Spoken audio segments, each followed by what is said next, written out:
जय श्री राम। रामायण की कथा तो सबने सुनी या पढ़ी ही होगी, जिसमें श्री राम और माता सीता के जीवन से जुड़ी पहलुओं को दिखाया गया है। उन्हीं में से एक कहानी हम आपको बताने वाले हैं कि कैसे मर्यादा पुरुषोत्तम राम जी ने अपनी पत्नी सीता को एक धोबी की बात में आकर अयोध्या छोड़कर जाने को कह दिया।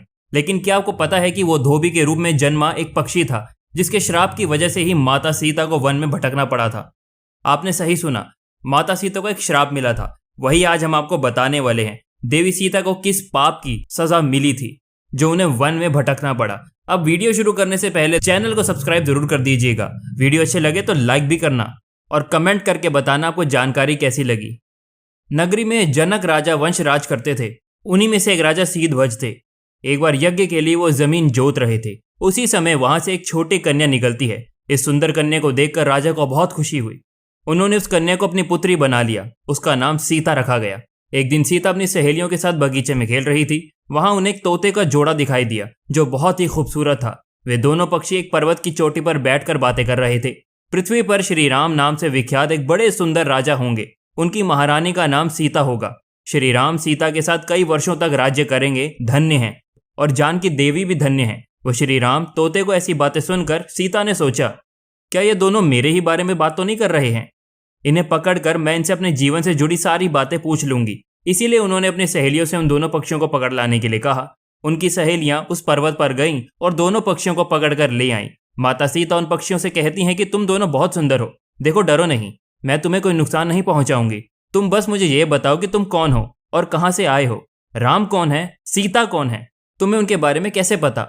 माता सीता के पूछने पर दोनों पक्षी बताते हैं कि एक बहुत विख्यात महर्षि वाल्मीकि हैं। हम दोनों उन्हीं के आश्रम में रहते हैं। महर्षि ने रामायण नाम का एक ग्रंथ लिखा है, जिसका पाठ उन्होंने अपने शिष्यों को भी कराया है।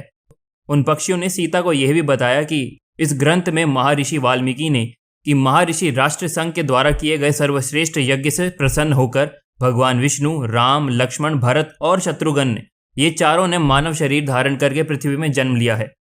बड़े होने पर श्री राम महर्षि विश्वामित्र और अपने छोटे भाई लक्ष्मण के साथ हाथ में धनुष लिए मिथिला आएंगे और शिव जी के धनुष को तोड़कर सीता से विवाह करेंगे। फिर उसी पक्षी के जोड़े ने कहा, हे सुंदरी, हमने तुम्हें सब कुछ बता दिया, अब हमें छोड़ दो, हमें जाना चाहिए।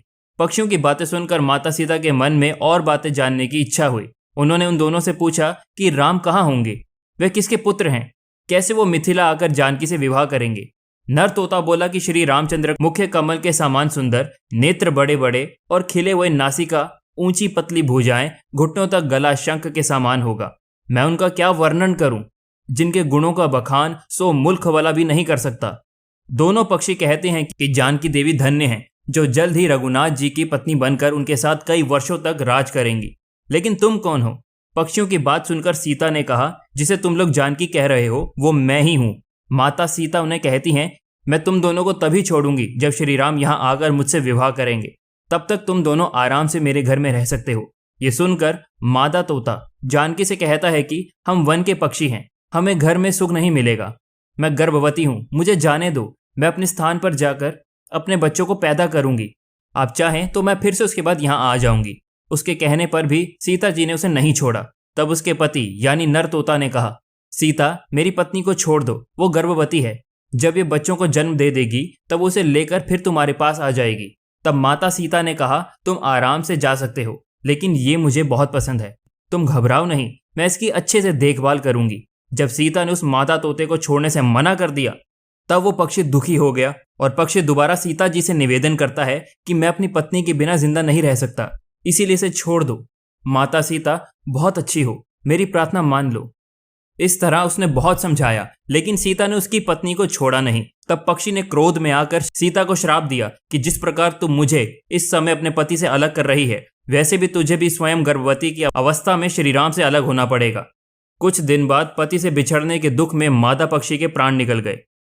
पत्नी की मौत हो जाने पर नर पक्षी दुखी हो गया। फिर वो सीता जी से बोला कि मैं मनुष्य से भरी श्री राम की नगरी अयोध्या में जन्म लूंगा, मेरे ही कारण तुम्हें पति की वियोग का दुख उठाना पड़ेगा। ये कहकर वो वहां से उड़ जाता है। कुछ साल बाद उसका जन्म अयोध्या में धोबी के घर हुआ। उस धोबी के कारण ही सीता जी का अपमान हुआ। उन्हें अपनी श्री राम से अलग होना पड़ा। उस तोते का श्राप ही सीता जी के पति श्री राम से बिछड़ने का कारण बना। इसीलिए जब माता सीता गर्भवती थी तो उन्हें भी पति से दूर वन में भटकना पड़ा था।